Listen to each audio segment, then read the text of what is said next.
some curve of genus G prime, depending only on G, in fact, with good reduction outside some finite little places. So having a smooth model over the spectrum of some regular integers.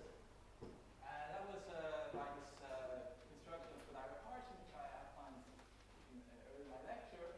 And we saw that this map has finite fibers because of the theorem of differentials, that there can only be finitely many morphisms between the curve y, the given curve y to x. It was a pretty geometric result. In the second stage, we passed from, so this was sort of now, we now have a problem about the moduli space of curves. And we classify curves as some genus with good reduction outside some places. Now, in the second stage, we passed to the Jacobian, and then we're reduced to studying certain varieties of higher dimension, but really varieties. So we recognize group structure. In some sense, these objects are more tractable because of the linear structure on there. And the fact that this map is finite to 1 is a consequence of the theorem of correctness. It's again geometric result. It tells you that if you don't lose too much information, you make this passage. And then in the third stage, we passed from wanting to classify the varieties to classifying isology classes, k-isology classes of a given variety. These are good reduction outside some places. That's just a natural forgetful map. And the fact that R3 has finite fibers, we saw, is a substantial result. It's the key technical ingredient in Faltings proof. And that was Faltings' finiteness theorem, that I stated, the result about the finiteness of isology classes of a given variety. And then the fourth reduction, we passed from these objects, isology classes, to their associated elatic representations by taking the Tate module of the representative of the isology class. And we saw, as I explained last time, that in this way, we obtain an isomorphism class of rational elatic representations of the Galois group of K, whose dimension is twice the genus of the curve of the given variety we started with, or twice the dimension of the given variety, which is unramified outside S. Now, these things that I underlined here are not trivial facts. They're properties that were established by Day as a consequence of this theory of this algebraic theory of the Jacobian. Remember, rationality was conditioned on that the characteristic polynomials of Frobenius elements had integer coefficients and outside S. So that was where we were at that point. And now, to complete the proof of Faltings theorem, I'm going to do three things. Basically, my talk today is going to be into three steps. So I'll keep this board for those who came in just at the beginning of the lecture. I'll keep this board up throughout the talk so you can kind of copy it at leisure or after the talk if you don't have time to do it now. That's sort of the general roadmap. So I have now three steps that I want to do. So the first step is going to be to prove the semi-simplicity. So show that the elatic Tate module, or the elatic representation associated to an abelian variety, is semi-simple as a representation for this algebra pi. Remember, pi was the algebra generated over QL by the Galois group of K. Okay, so that it really breaks up into irreducible pieces as a direct sum. So that means I can fill in this thing that I double underlined there. I'll really be mapping. So I'm trying to kind of cut down the image, eventually to prove the finiteness of that image. The second step is going to be to show that the map R4, the passage from an isogeny class to the associated elatic representation, is finite to 1. In fact, in this case, we're going to even show it's 1 to 1. So we're going to show that R4 is injective. And I'll explain why this is a consequence of the Tate conjectures. So we're going to, in fact, I'll explain Faltings' proof of the Tate conjectures, which allows one to show that this has finite fibers. And then the third step is going to be a purely Galois theoretic step in a sense, which is I'll show that then this set on the right, this last set, this collection of Galois representations, which I call rep sub s of GKD, is finite. So that's the plan. That's my plan for today. And at the end, of course, I'll have proved the Mordell conjecture, the Faltings theorem, right? So, okay, so let me begin with step 1. And to give some motivation for that, so step 1, semi-simplicity. So this looks a little bit like a technical condition. So I want to first begin with an exercise that's going to motivate why I care so much about proving that. So the exercise is just show that if we omit the adjective semi-simple, so if we omit semi-simplicity, then the set rep sub s of GKD can be infinite. So if I look at the collection of isomorphism classes of rational L-adic representations of the Galois group of some dimension or ramified outside S, I could get an infinite set. And that's, so I want to, this adjective is important because it's really going to cut it down to something which I will show at the end is actually finite. So try to find an example that shows that without assuming semi-simplicity, you're not going to get finiteness. So the semi-simplicity of the Galois representation is an important component in the proof of Faltings. It also is going to play an important role in step 2. Okay, so to prove that, I'm going to begin with a key theorem, which I'm going to refer to later in a number of places in the proof. So I want to give it a name. Let me call it Theorem E. E stands for endomorphisms. And the flavor of this, I didn't really find a great name for it. I'll just call it Theorem E. So let me state the result and I'll tell you a little bit what it means. So let W in VL of A, in this L-adic representation, be a pi stable subspace. So QL vector subspace of this finite dimensional QL vector space, which is preserved by the action of the Galois group. So be a pi stable subspace. Then there exists some endomorphism, some element U in the algebra E. Remember, E was the algebra of K endomorphisms of A tensored with QL over Z. So there exists a U in E such that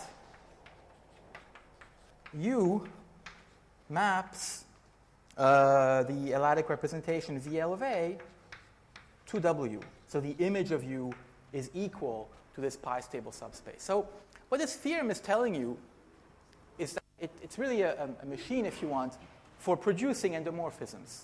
That any Galois stable subspace of the L-adic representation is going to somehow be explained by endomorphisms of the underlying abelian variety. What is that? Yes?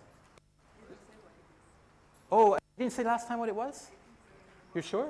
Okay, so anyway, let me say it. So E is the K endomorphisms of the abelian variety A tensor with QL. I think I said that, no? I mean, when I said there were these two actions on VL of A, there was an E and a pi. So there were these two algebras sort of floating around, and I even said, actually, that's going to be an important point, that this E is semi-simple. Okay, so let me just maybe say that now. E is semi-simple.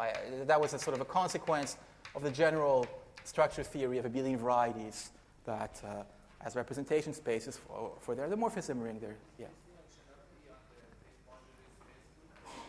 Yes, yes, yes. So it's just the endomorphism ring of the abelian variety. Okay, now if an endomorphism is trivial in the Tate module, it's going to be trivial on the it's going to be 0 on the. I'll talk more about that actually a bit later when I. Yeah.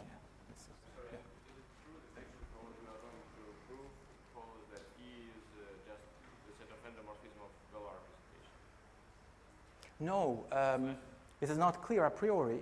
No, but I mean, from what we are going through, doesn't it follow now? E is less than the endomorphism. You have to have this yes. in QL. Yeah. Algebra. Yeah, no, there's something, right. This is the QL, of course, the QL algebra generated by the endomorphisms. Yeah, there is a relation. That's the Tate conjecture, which I'll state shortly. It's not completely obvious from what I said now that what you say is true, but it will follow, yeah. So it's true? Yeah, it is true. It is true. Yeah. Okay, so let's now prove this theorem E. And I'm going to show to you how this follows from the Faltings finiteness theorem. Okay, so if I have a subspace W in VL of A, well, I can consider the space the intersection with the elatic Tate module, and then I can let W sub n be the image in the L to the n torsion of A. Okay, so TL of A is a projective limit of the L to the n torsion, so I can project this this intersection to this quotient, and I get a pi-stable subspace of AL to the n for each n, right? So you get this collection of submodules of the L to the n division points. Now I consider the k isogenies, which I get by modding out the abelian variety A by this pi stable subspace. So the key point here is that Wn is pi stable. And then I look at the quotient of A by Wn. I have a natural quotient isogeny, which is defined over K. And I'm going to call that one alpha n. Okay, and then I can take, I can compose that with an isogeny, which I'll call beta n. So let beta n be the isogeny, which is kind of dual to alpha n, so satisfying alpha n beta n equals L to the n. Okay, so the composition, if you apply beta n and then follow by alpha n, you get multiplication by L to the n, and likewise in the other direction, alpha n beta n is multiplication by L to the n on A. Okay, so you'll note that if I look at the image of this isogeny, beta n, if I restrict beta n, so I'm going to give a name to this quotient. I'm going to call it A sub n, okay? The quotient of A by Wn. So if I look at the image of beta n on the restricted to the L to the n torsion of this quotient variety, I get Wn. Okay, this is just the way that things are set up, because the image of beta n has to be in the kernel of n, which is Wn by construction.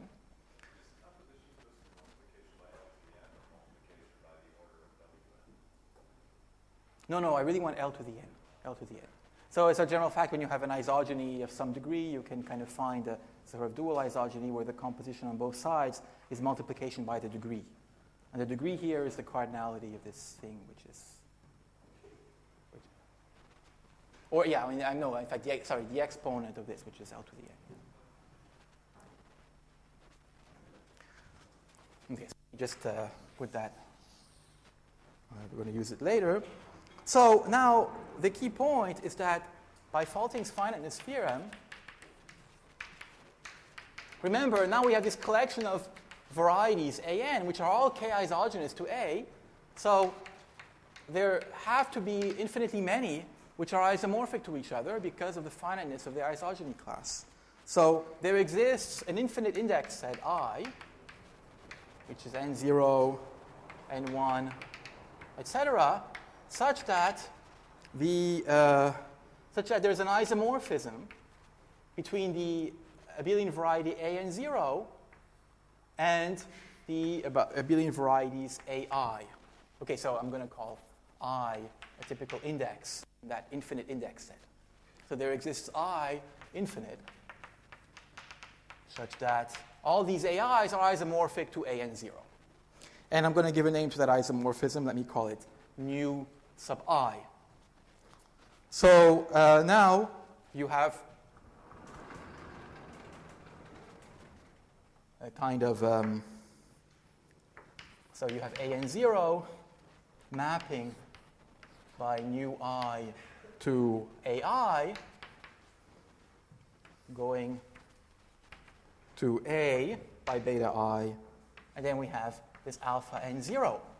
So I can consider, I define an endomorphism UI of the abelian variety A by kind of going around this triangle, right? So taking alpha N0, composing with this isomorphism nu I, and then applying the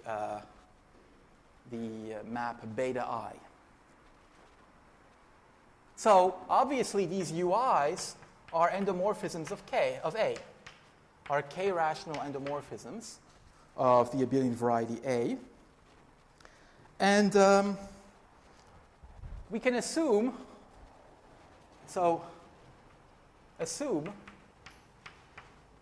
that the UIs converge in end K of A tensored with ZL. Okay, so why can I do that? This is just compactness of this endomorphism ring tensored with ZL. So I have an infinite sequence of elements in here, and I can extract a convergent subsequence. So I can replace these UIs by some convergent subsequence, and then I get something which converges in this, for the elatic topology. So just the fact that each quotient, right, of n A by Z mod L to the n is finite, and then you can produce such a thing. And okay, so now I'm going to let U be the limit of these UIs in here, and that's an element of this endomorphism ring tensored with ZL. But now, what do you know about this U? Well, you'll note that U of the L to the I torsion of A, the way I've set it up, is equal to UI of A. Yeah, I mean, it's that they converge, and that U is equal to UI when restricted to the L to the I torsion. Okay, so I kind of smooth the sequence in this way so that I have this compatibility on. So the U evaluated on AL to the I is UI evaluated on AL to the I, which is contained in beta I of AI L to the I. So what do I mean by this twiddle? I mean it's contained with index bounded, with index independent of I. Okay, so maybe it's contained in here, but the index is independent of the index I. Okay? But this we saw before is just WI. Okay? So by passing to the limit, we see that U of TL of A is contained with finite index in, in W intersected with the elatic Tate module of A. And then when we tensor with QL, we get an equality here. After tensoring with QL, we find that U of VL of A is equal to W, which is what I wanted to show. Okay. So that's how I've produced my endomorphism. Of course, you see that the key ingredient in the proof is the finiteness of the isogeny classes. That's how I produced these UIs and then put them together to get this U. Now this idea, I mean, this is actually an idea of Tate, which was used already by him in his proof of the Tate conjecture for abelian varieties over finite fields, where the finiteness result that I used here, finiteness of the finite class, was trivial because if you're over a finite field, of course, there's nothing to prove. Okay, so now as a corollary of this, I want to now explain how I can conclude that VL of A is semi-simple.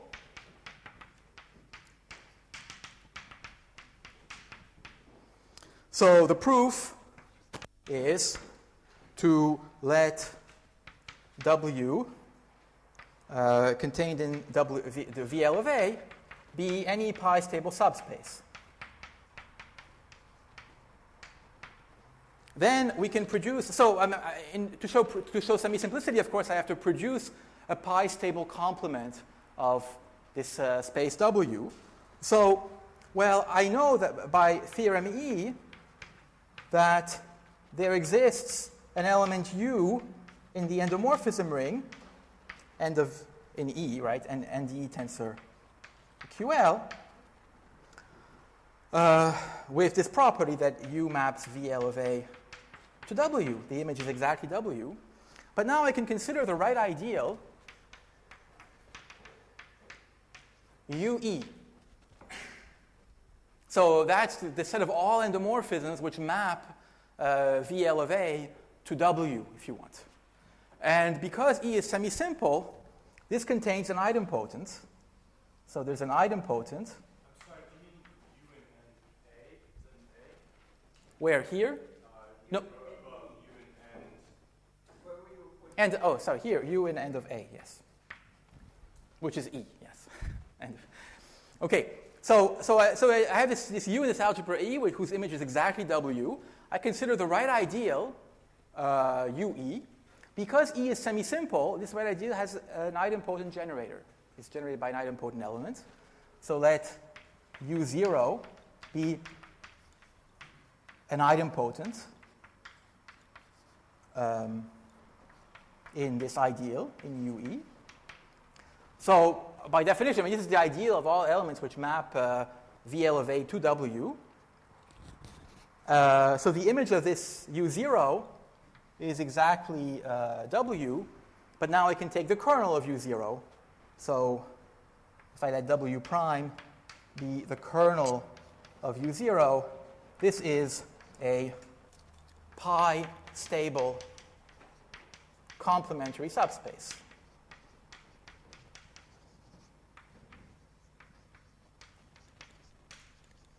Okay?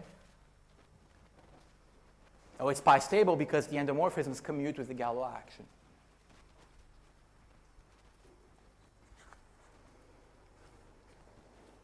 And that's the proof of semi-simplicity. So for any stable subspace, I've produced a complement, and that means I can break up my representation into irreducible constituents for the pi action. So it's not, yeah. Are there any questions? I mean, can everyone see here? I don't know if the board is a bit too low.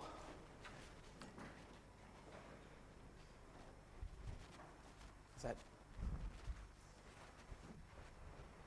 Okay, so here I wrote pi. So this W prime is a pi stable complementary subspace. Okay. So, yeah.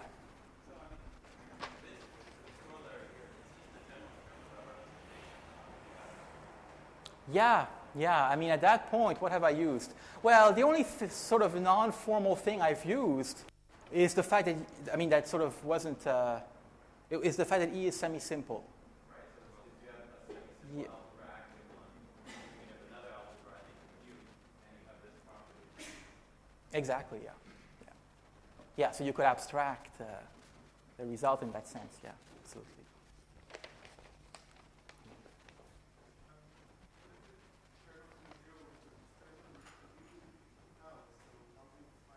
Oh yeah, I take U0. Sorry, I should have. Yeah, I mean it's a bit of representation. I mean U0. If you want to be really functorial in your notation, you would say VL of U0. Okay, VL is a functor which associates a billion. So I look at the endomorphism induced by U0 on the elastic Tate module, on the elastic representation. So any endomorphism of A gives rise to an endomorphism of the elastic representation, which extends to, right? So that's really what I'm doing. That's what I'm talking about. So yeah. Okay. So now let me pass to step 2, which is to show that this map R4 is injective. In other words, that in some sense, if you know the L-adic representation attached to an isogeny class, you know the isogeny class. That determines it completely, albeit in a very kind of subtle and interesting way. I mean, it's, so.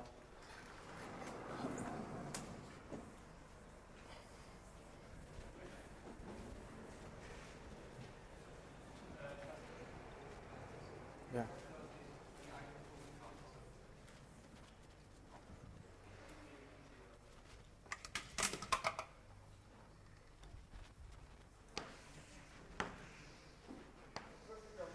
Yeah. Okay. Oh. Yeah. Oh, that's a general theory of semi-simple algebras. E is a semi-simple algebra. Any left ideal of a semi-simple algebra is generated by an idempotent element. So you can write your algebra as a direct sum of simple algebras, and then the ideals correspond to the simple factors, right? Or to sums of simple factors, and then each one has an item. So that's the general structure theory. So I've used here I've used the semi-simplicity of E. I mean, but not of pi, which is what I'm trying to prove.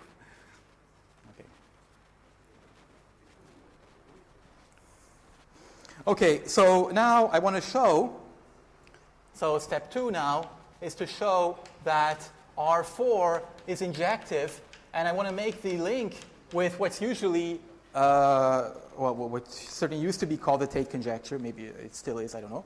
So I'm going to proceed first by a series of remarks to kind of reformulate, if you want, the injectivity of this. Yeah.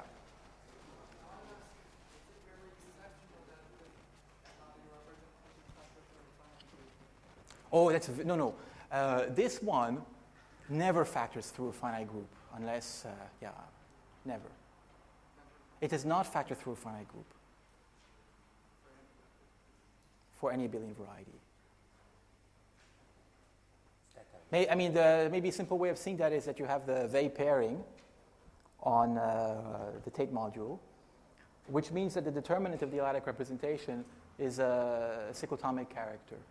So the field cut out by the L-adic representation at least contains all the L to the nth roots of unity, at the very least. So it's never finite. It never has finite image.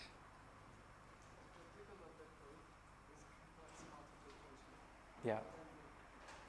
Yeah, then the L-adic representation, the field cut out by that is sort of the maximal abelian extension of the field of complex multiplication, which is unramified outside L and some maybe. So it's a big extension.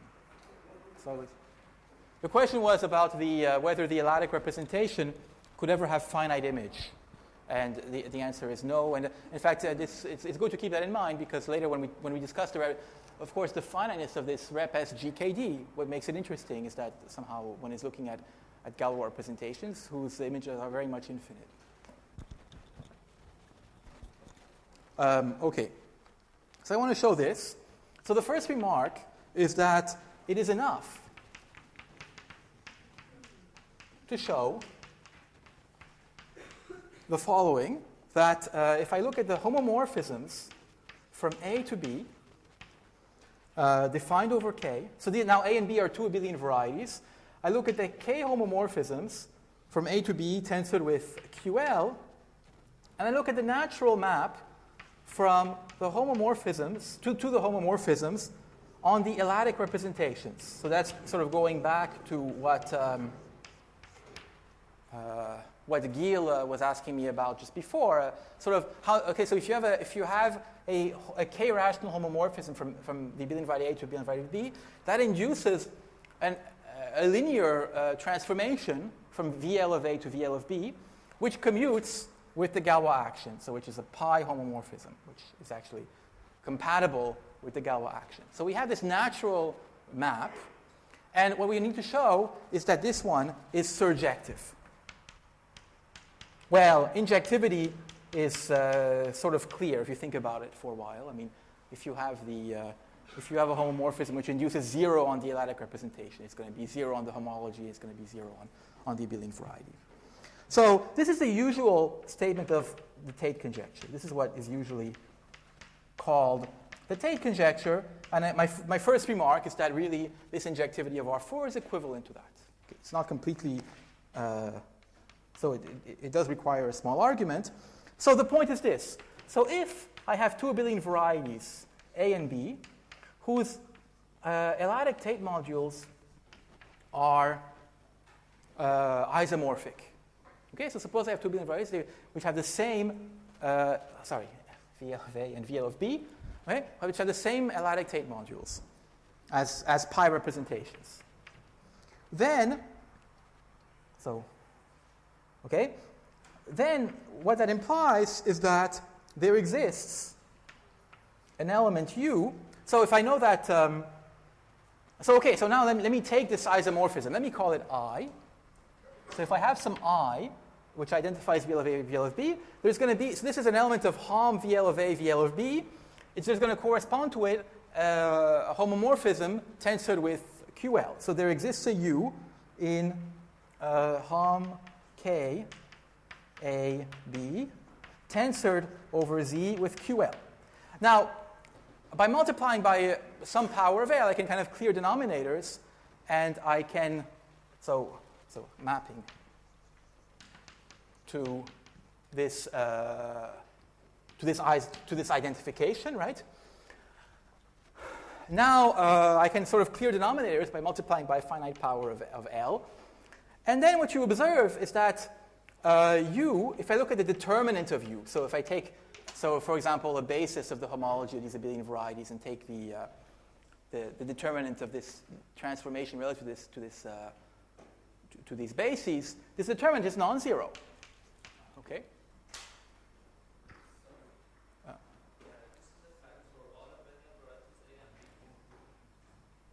What is a fact? Yes, this is the Tate conjecture.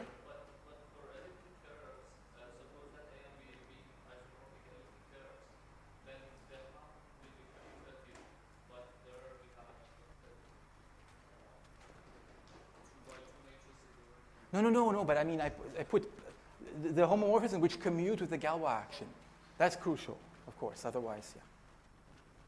Because the Galois compatible things, I mean, then it's subjective. So given an isomorphism between VL of A and VL of B, I've kind of pulled it back to a homomorphism from A to B tensored with QL. And it has a non-zero determinant.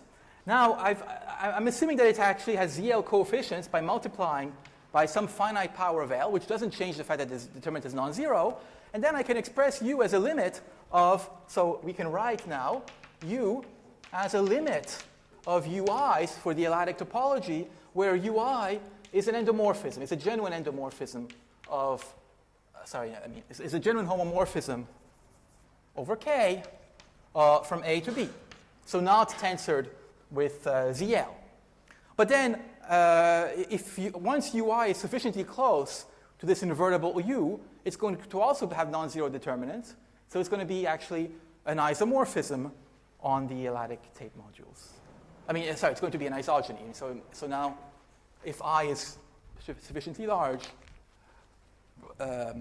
UI is an isogeny.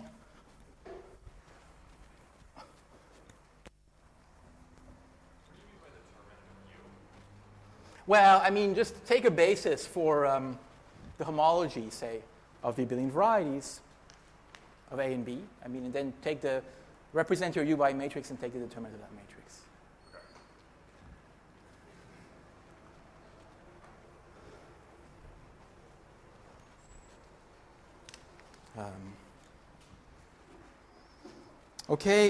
So then the point is now that the UI are isogenies as soon as I is large enough, and that's enough. And so I just take an I large enough, and then I pick up an isogeny between A and B defined over K. So that's so that's why the isogeny conjecture implies this, injectivity. Okay, so if you had two things which had an isomorphism between the Tate modules, you would be able to produce an isogeny between the abelian varieties. The second remark 2, is that it is enough to show that the endomorphisms, so that I have a similar statement at the level of endomorphism. So here in this statement of the Tate conjecture, I have 2 abelian varieties A and B floating around. It's a little bit simpler to work with a single one. And so I claim that it's enough to show that this tensored with QL maps isomorphically to the endomorphisms of the elatic representation, which commute with the Galois action, the pi endomorphisms of VL of A. So it's enough to show that.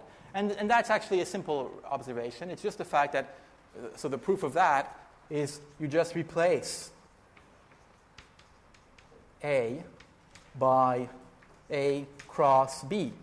So if you want to show this version, assuming that one, for your A, you take A plus B, and then you observe that the K endomorphisms of A cross B is the K endomorphisms of A, direct sum Hom AB, direct sum Hom K BA, direct sum endomorphisms of B.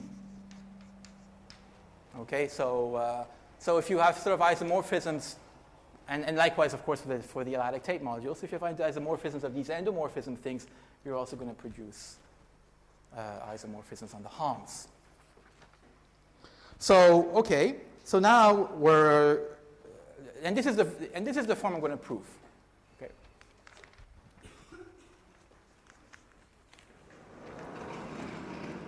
So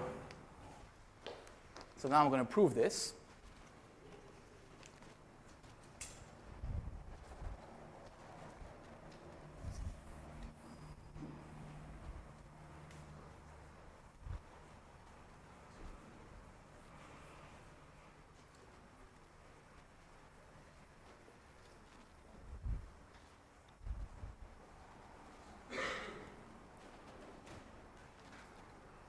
So theorem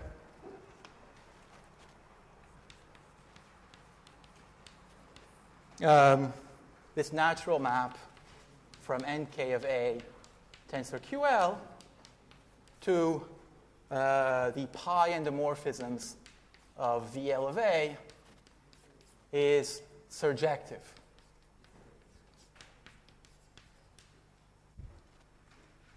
So, okay, how do I prove that?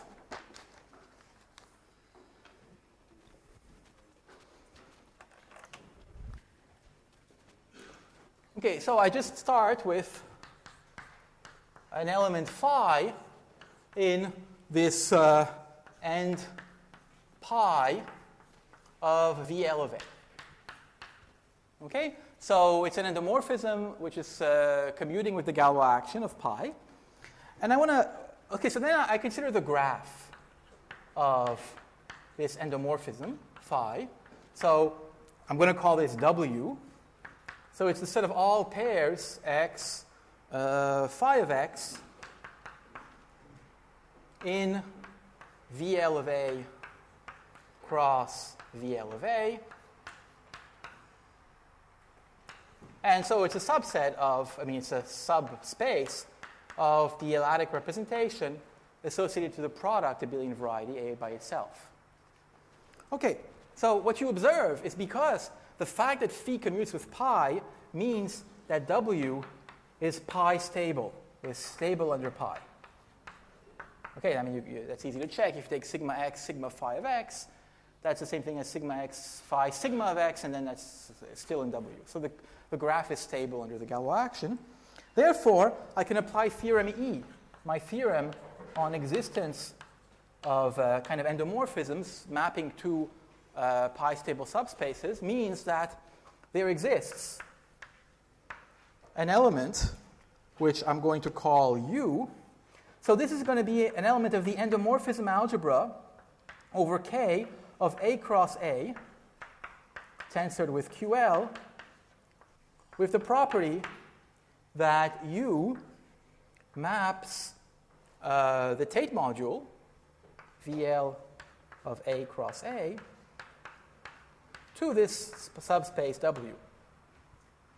So I have such an element, right? Such an endomorphism. Okay, now what I want to do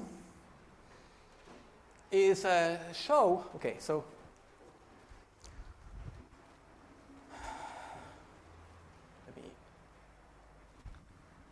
I can continue here.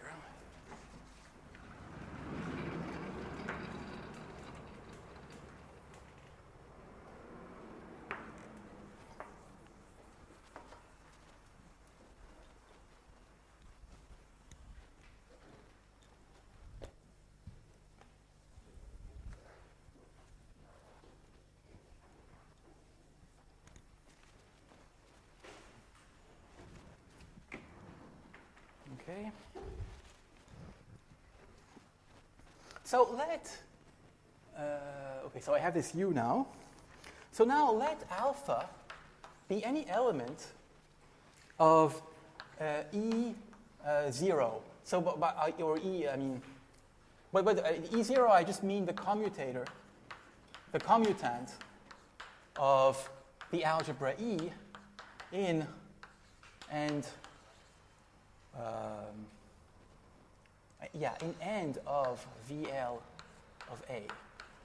So I just mean you take all the transformations of VL of A which commute with E without any, so there's no subscript here of pi or anything.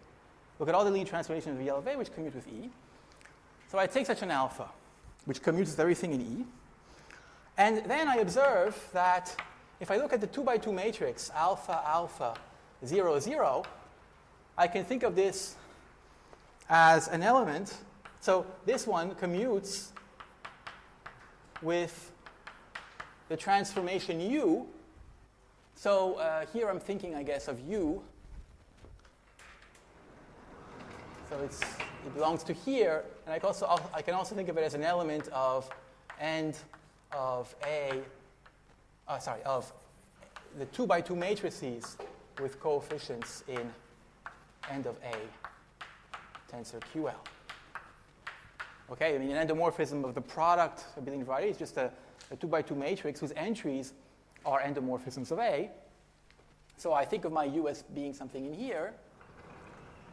And then I know that this element commutes with U. Why? Because U has entries in E, and alpha commutes with everything in E.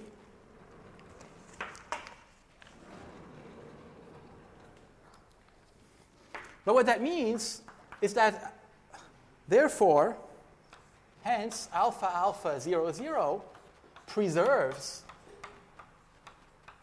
W, which is the image of U. Okay?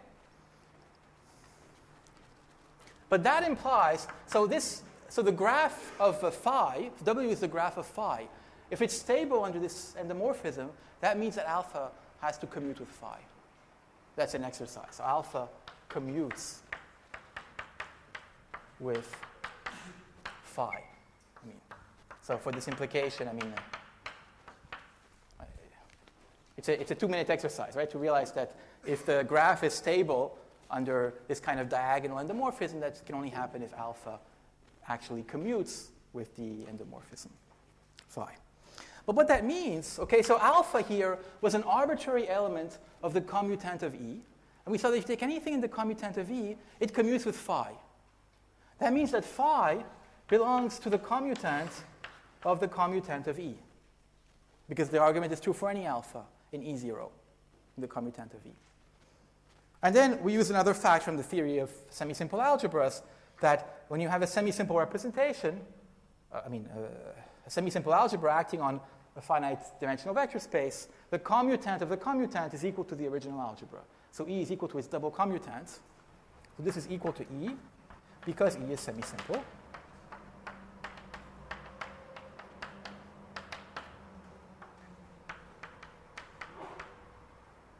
And that's exactly what I wanted to prove, right? So starting with this phi, which commuted with pi, and using its projector onto the graph, I produced an element in E, which corresponded to this phi. Okay. So that completes step 2.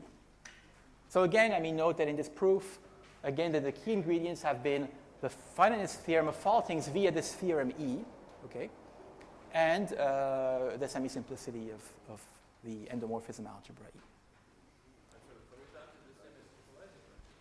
What is it? Commutant is the set of elements commutative. Exactly. Yeah. And so here in this E00, I'm taking the commutant of the commutant. Yeah. So, okay, so now I can go into step 3, which is to now show the finiteness of this set of isomorphism classes of semi-simple L-adic rational L-adic representations unramified outside S. And okay, so step 3.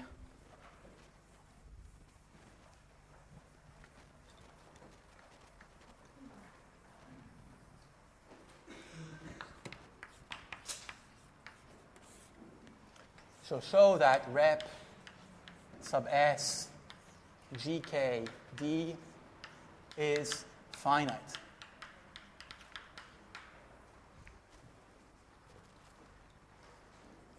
And for this, I'm going to need a kind of effective Chebotarev.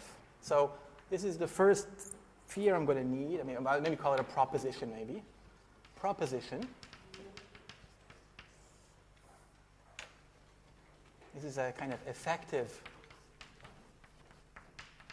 Chebotarev. So, I mean, you'll note that now, at this stage of the proof, we're not doing geometry anymore. I mean, we're now we've now reduced the problem of proving the Mordell conjecture to proving the finiteness of a certain collection of Galois representations. And so we're now squarely in the realm of arithmetic. We have no more geometric considerations at this stage. And the first result I'm going to establish about these L-adic representations is a kind of form, I mean, of the effective Chebotarev theorem, which you're probably familiar with, for finite extensions. So, okay, so you know that if you have Chebotarev tells you that Frobenius elements are dense in the Galois group of a finite extension, and effective Chebotarev tries to do this in an effective way, so it tries to kind of give a priori bound, maybe on the size of the norms for the Frobenius elements that you need to generate the Galois group of a given extension. And that result has this kind of flavor. So the proposition says the following. There exists a finite set T of places, of primes, I mean, yeah, of primes of the field K, disjoint from S. So S is the set of primes where you have ramification, right? Disjoint from S, such that for all representations rho 1 and rho 2 in rep sub S GKD, we have the following implication, that if the traces of rho 1 of the Frobenius element at V is equal to the trace of rho 2 of the Frobenius at V for all V in T, then that implies that rho 1 is isomorphic to rho 2. So, okay, so let me maybe pause and tell you what that means. I mean, so I can produce a finite set T of places such that any representation here is completely determined up to isomorphism by its traces on the Frobenius elements in this finite set of places. So a sort of finite set of traces. Okay? So if you have two representations in here which have the same traces on this finite set of elements of the Galois group, then necessarily they're isomorphic.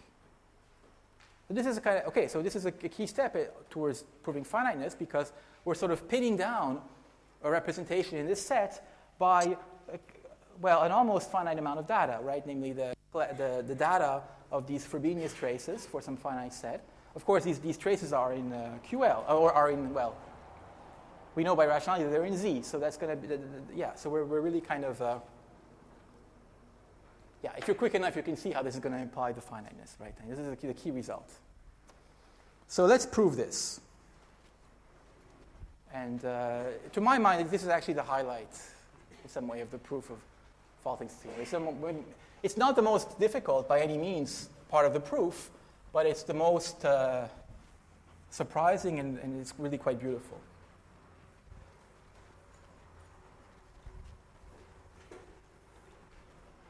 So, okay. So I'm going to let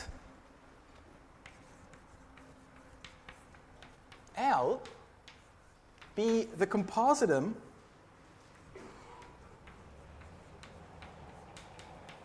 of all finite, well, of all extensions, of all extensions of degree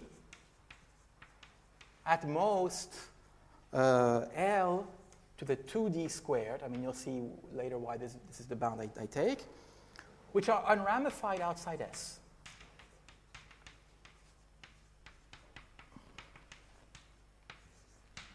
So look at the collection of extensions of degree at most L to the 2D squared, which are ramified outside S. There are finitely many such extensions by theorem of Minkowski. So this L is a finite extension of K. So Minkowski, Hermite, I guess, Hermite. The theorem of Hermite, which I explained in my first lecture, implies that the degree of L over K is finite.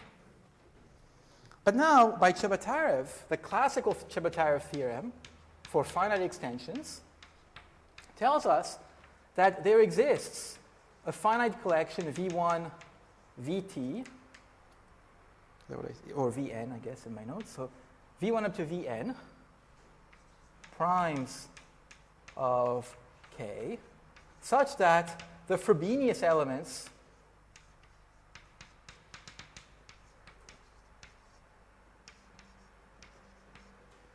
so that this collection of elements generates the Galois group of L over K.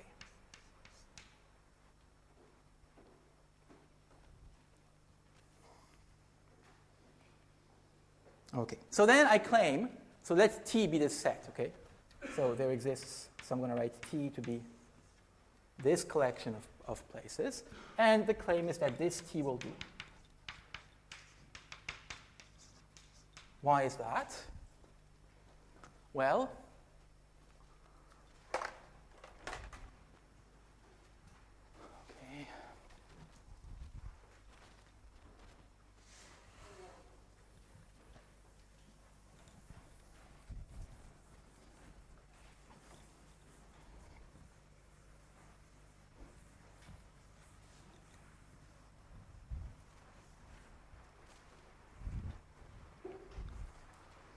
So consider, why is that? Well, consider two representations, rho 1 and rho 2, and then let's consider the direct sum of these two representations. So maybe I should have mentioned the way the notational convention I'm using here. Before, when I talked about a representation, I was talking about the underlying QL vector space in which the Galois group acts. And here I'm using rho I to be the map from GK or pi, whatever is convenient, to the endomorphism of the underlying representation, right, VL. Okay, so, yeah. Okay, so the rho denotes the function on the Galois group or on the algebra with values in the endomorphisms. So now I consider the direct sum of two representations. So given rho 1 and rho 2 in rep sub S GK D, I consider the direct sum of the representations as a function on pi, on the algebra pi, with values in MD of ZL cross MD of ZL, a direct sum of two copies of the D by D matrix ring.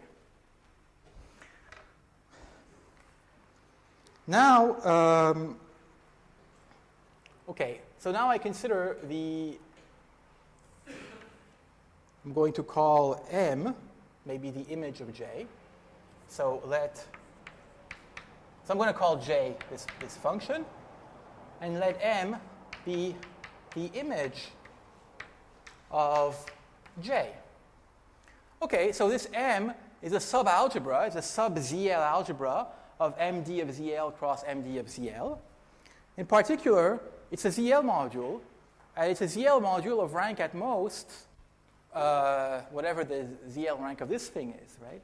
So the rank of this image as a ZL module, so the image of J, by which I mean really J of pi, of the algebra generated by the Galois group. So the ZL rank of M is at most, what is it, 2 times d squared, right? 2d, how many copies of ZL do I have? 2d squared, yeah. So it's of rank at most 2d squared. So now I consider J bar which is just a reduction. So I look at rho 1 plus rho 2 bar. So this maps pi to M, so this algebra modulo L. So I want to make it into a finite algebra, and it maps actually the Galois group of K to the units, the invertible elements in this algebra, in this Z mod L algebra. So this is a finite set, and the cardinality of that is at most L to the 2d squared, okay?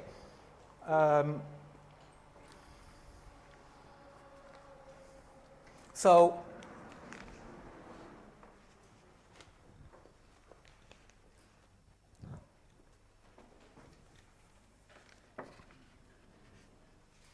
we note that this J bar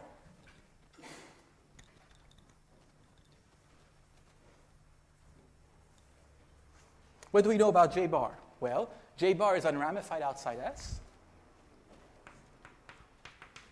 Unramified outside S, because J was, to begin with. And also, the cardinality of the image of M mod LM star is certainly less than the cardinality of M mod LM, which is less than L to the 2d squared. So that means that this J bar, now this is, of course, a Galois representation with finite image, the way I've constructed it. That one factors through the Galois group of L over K. So J bar, which maps the Galois group of K to this M mod LM star, actually factors through the Galois group of L over K. And what does that tell? And we know that these Frobenius elements in T generate this Galois group. Therefore, by the choice of T, we know that J bar of Frob V1 all the way up to J bar of the Frobenius element at V capital N, this finite collection of elements generates M modulo LM as a finite L vector space. But now we can invoke Nakayama's lemma. If these elements generate M mod LM, then if I remove the bars, I get lifts to M of these things. They generate M as a ZL module. So Nakayama implies that the J of Frob V1 all the way up to J of Frob Vn generate M over ZL, right? I mean, as a ZL module. But then, what can we conclude? We know that, our assumption was that if we assume that rho 1 and rho 2 have the same traces on all these elements, What that means is that they have the same trace on everything in pi. Okay? So if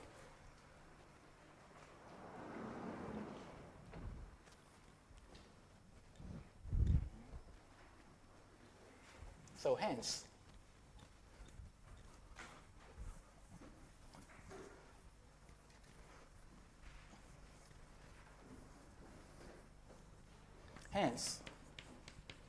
if trace of rho 1 of the Frobenius at V is equal to trace of rho 2 of the Frobenius at V for all V in T, since these guys generate M, that implies that the trace of rho 1 of sigma is equal to the trace of rho 2 of sigma for all sigma in pi, for all sigma in the algebra, the Galois group.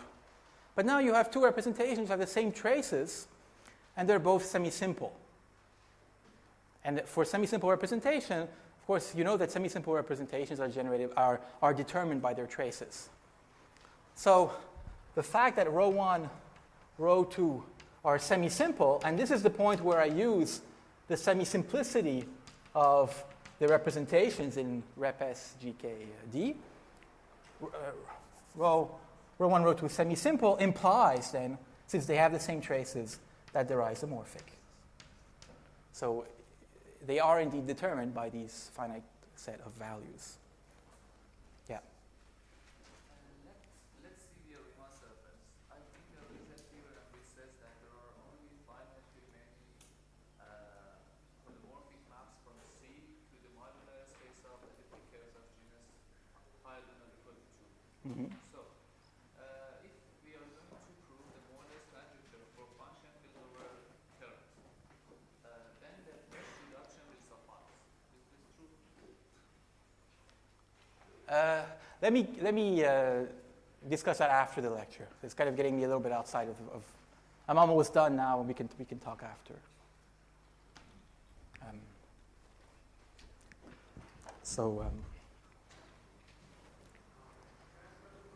Yeah.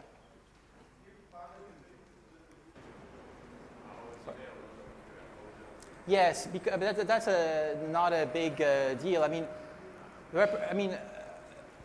you have to make a compactness argument. I mean, if you have a representation of the Galois group, an analytic representation, so into GLD of QL, the Galois group is compact for the topology, the Kroll topology, and the representations I'm taking are always continuous.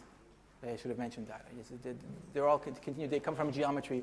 They're continuous for the analytic topology. So they have compact image. So you can always choose a lattice, a ZL stable sublattice. I mean, a Galois stable sublattice. So you can conjugate your representation so that it takes values in ZL. So, yes, are conjugate to GLN of ZL, or to something in GLN ZL. Yeah. Exactly. Okay, so now I'm almost done. I mean, but let me just still finish because there's two things I want to say. So now I can so proof of finiteness of rep sub S GK D. Well, the proof is easy now, right? I mean, there are only finitely many possibilities for the trace of rho of the Frobenius element at V. Why is that? Well, this trace is an integer, and the absolute value of this integer, as I mentioned last time, is less than, so we're looking at d-dimensional representation, so d times the norm of V to the 1/2. So for each V, you have only finitely many possibilities for this trace. And so this data that determines the representation, these data of these traces, can take on only finitely many values. So here, of course, we've used, crucially, the rationality of the Galois representation. I didn't use the rationality in the sort of effective Chebotarev type result, but this is where it's used. Okay. And that's it. So now we've proved the finiteness of this final target set. And since all these maps that we had along the way had finite fibers, and at the end we mapped to a finite set, then x of k, the thing that we started with, had to be finite. So Do we get this bound just from rationality, or we also use this Riemann hypothesis? yeah, we used the Riemann hypothesis, which was in part of my definition of rationality.